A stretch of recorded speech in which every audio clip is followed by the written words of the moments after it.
Some very bad people have done some very bad things to you, your family, and our country. It's now well known that President Trump isn't on board with protecting these nefarious people from both parties. In other words, President Trump refuses to do what the DOJ and the FBI are currently doing, covering up crimes of the well-connected. Because of this, everything that can humanly be done has been deployed to make sure the America First agenda never gets back into the White House. The perpetrators of this deception know it's either them or us. The government versus America. We take a look at the war being waged against the American people in today's preamble. One of many prophetic warnings from our founding fathers came from James Madison, who wrote, quote, "If Congress can employ money indefinitely for the general welfare and are the sole and supreme judges of the general welfare, they may take the care of religion into their own hands. They may appoint teachers in every state, county, and parish and pay them out of the public treasury. They may take into their own hands the education of children, the establishing in like manner schools throughout the Union. They may assume the provision of the poor. Were the power of Congress to be established in the latitude contended for, it would subvert the very foundations and transmute the very nature of the limited government established by the people of America," end quote. His example of the greatest mistake America ever made, allowing government to educate our children, also speaks to the equally mindless and selfish growth of the federal establishment. Even if the majority of the Congress wasn't made up of lazy, self-interested, and corrupt folks, even if they actually sought to be diligent representatives of the will of their voters, they could work 365 days a year, 24 hours a day, 7 days a week, and never have a prayer of giving proper oversight to a federal government that has clearly grown beyond the consent of the governed. We are victims of this government that is now run by unelected bureaucrats.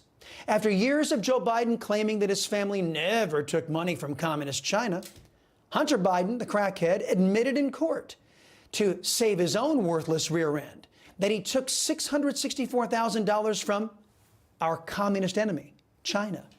It's not clear what service Hunter provided to communist China to warrant such a hefty payday. According to reporting out of the Federalist, the FBI has corroborated much of the FD 1023 that alleges Joe and Hunter Biden took $10 million in bribes from a Ukrainian oligarch when Biden was Barack Obama's vice president. That's illegal. Joe Biden is on videotape bragging that he fulfilled his end of this alleged bargain. They were walking out to the press conference. I said, "No," I said, "I'm not going to, we're not going to give you the $1 billion." They said, "You have no authority. You're not the president." The president said. I said, "Call him." I said, "I'm telling you, you're not getting the $1 billion." I said, "You're not getting the $1 billion. I'm going to be leaving here." And I think it was, what, 6 hours? I looked, I said, "I'm leaving in 6 hours. If the prosecutor's not fired, you're not getting the money." Well, son of a bitch. Got fired.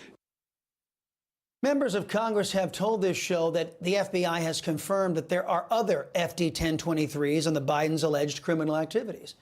It is this mountain of evidence, some of it reportedly corroborated, that has led to this. We have a president who told the American public in October that he's never spoken to his family about any of the business. He said no one in the family had ever gotten money from China. Well, now that is proven not to be correct. The only way you can investigate that is through an impeachment inquiry, so the committee would have the power to get all the documents that they would need. When more of this continues to unravel, it rises to the level of impeachment inquiry. Well, just because they're lying doesn't mean they need an inquiry. Despite all this evidence, the left-wing biased press, along with the FBI and the DOJ, remain determined to make sure nobody ever investigates a Democrat or their leaders. The basic question you got to ask yourself, Abby, is what is the high crime and misdemeanor that they are alleging that Joe Biden has committed? That's what the Constitution says, high crimes and misdemeanors. McCarthy said, well, we've got to have the inquiry to find out. It has a little bit of an Alice in Wonderland, verdict today, trial tomorrow, quality to it. See, that's not exactly what McCarthy said, but good try, Chris Wallace. In the last year and a half, or sorry, the last half year, I should say, the House GOP has uncovered more evidence on alleged illegal activities by the Democrats than the DOJ and the FBI have revealed to the American people in the last 5 years. The GOP has provided mountains more evidence than was ever used to justify the sham impeachments of President Trump. So, courtesy of propaganda mouthpieces like CNN's Chris Wallace there, the press dutifully covers up for Democrats while they extensively cover the ongoing falsely predicated attacks against President Trump. Attacks being leveled by the same people who have been lying to the American people and covering for Democrats for years.